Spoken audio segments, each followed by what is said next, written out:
Okay, in this video for my advanced pre-calc students, we're going to be going over the concepts that we worked in chapters and sections 5.1 to 5.5.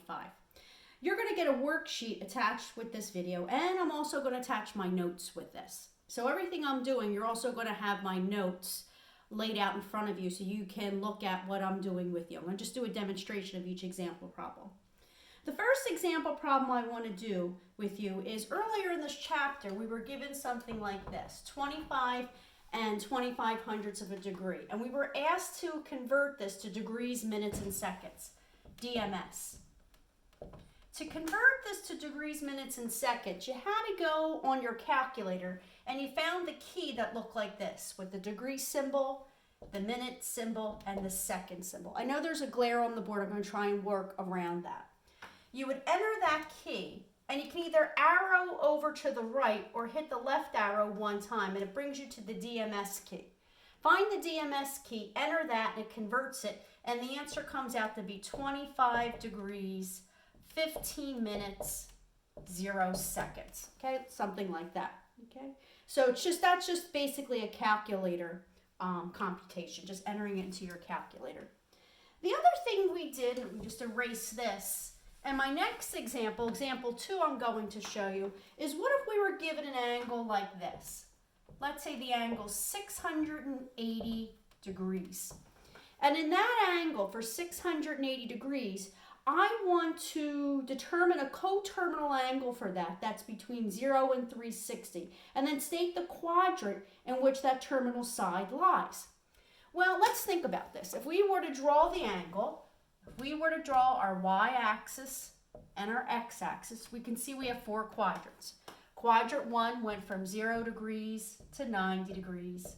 Quadrant 2 goes from 90 degrees to 180 degrees.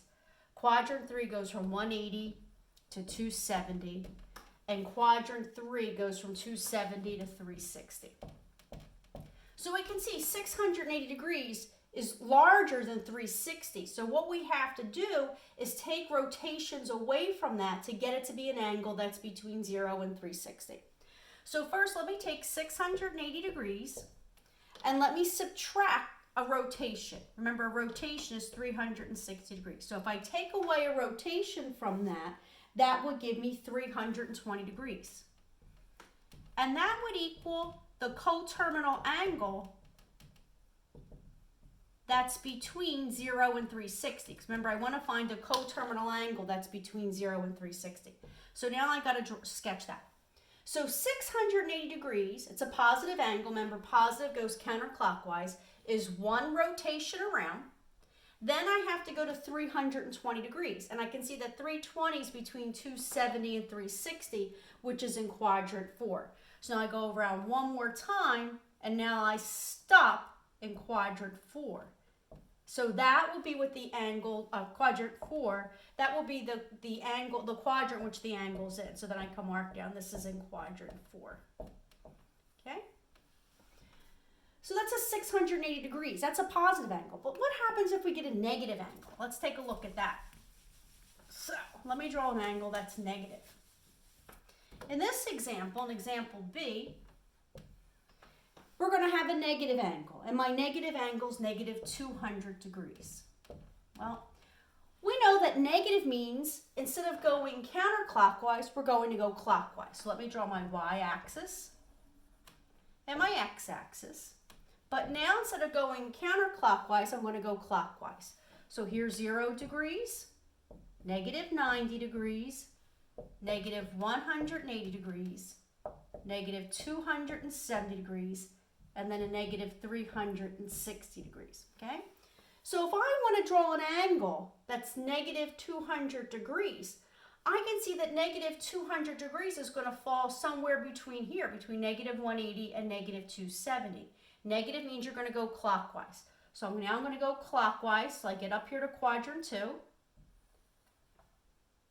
And here's my angle, okay? And I can see it's a quadrant 2 angle.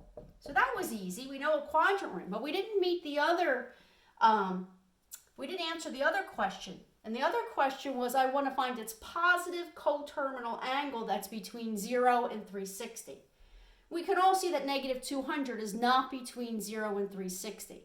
So to find the angle that's between 0 and 360, I got to take negative 200 degrees and add a rotation to that to make a positive. So if I add 360 to that, a negative 200 plus 360 would give me a positive 160 degrees.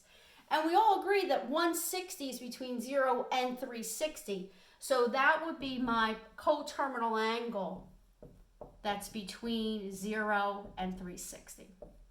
And you're going to get a copy of my notes with all this on my notes, but I'm just explaining how I did everything, okay? In example problem 3, you'll see in my notes, I want to find the measure of a reference angle. Let's go back and talk about reference angles again. So let me erase this. And in example 3, what I'm going to do is find the measure of a reference angle for the angle that's given, and I'm going to sketch theta, which will be my angle, and theta prime in the same coordinate grid. So let's say we have this angle. It's 335 degrees. Okay. Let's first sketch this angle. We're going to call this theta. There's my y-axis. Here's my x-axis. Remember, here's 0 degrees, 90 degrees, 180 degrees, 270 degrees, and 360 degrees. We all can see that 335 is going to be in quadrant 4. So let me mark that down. This is a quadrant 4 angle. So 335 will be about here. It's positive, so it's going to go counterclockwise. This is theta. The question I want here is, what is its reference angle? And we're going to call the reference angle theta prime. If you remember, to find the reference angle, what we did is we take the terminating side and we bring it back to the x-axis. That's theta prime. So we just sketched it. But what does theta prime equal? Remember, if it's a quadrant 4 angle and I want to find its reference angle, all you do is 360 minus the angle. So to find theta prime, we're going to do 360 degrees minus 335 degrees. And if we do that, we'll find out that theta prime comes out to be 25 degrees. There's your reference angle, 25 degrees. Okay. Let's try another one. Let's make it a negative angle now. Let's say the given angle is a negative angle. Example B. In example B, the given angle is negative 526 degrees. All right, first, I want to sketch that. All right, so it's a negative angle. Here's my y-axis. Here's my x-axis. We know if it's negative, we're going to go in a clockwise direction. So I'll have 0 degrees, negative 90 degrees, negative 180 degrees, negative 270 degrees, and a negative 360, right? Negative 526 is not between 0 and negative 360. Where is it? So it means you're going once around and it's going further. So let's add a rotation to that to see if I can find an angle that's between 0 and negative 360. So if I add 360 degrees to that, that tells me I'm at negative 166 degrees. Well, negative 166 degrees is between negative 90 and negative 180. So I'm going to have to sketch that. So let me sketch it. Negative means we're going to go in a clockwise direction. So go around one rotation. And negative 166 is going to bring me to quadrant 3. There's my terminating side. There's theta. Theta is negative 166. But I've got to find its positive coterminal angle so I can name its reference angle. All right, so let me add 360 to this. If I add 360 degrees to negative 166 degrees, that's going to give me a positive 194 degrees. Let's see, 194, here's 0. This will be positive 90, positive 180, positive 270. So 194 lies in quadrant 3. So that's its positive coterminal angle. All right, now that's the same thing as what we have here. So this is our theta.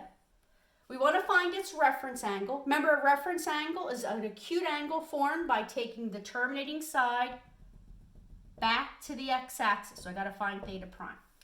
So how do I do that? How do I bring it back to the x-axis? Well, for this one, to find theta prime, since I'm in quadrant 3, to find theta prime, I take 194 minus 180. And 194 minus 180 tells me that my reference angle is 14 degrees. Okay? My reference angle there is 14 degrees. Okay? Look over your notes if you're having trouble with this. We did a whole section on reference angles in chapter 5. Okay. I'm going to stop this video and then I'm going to put another video up in a minute.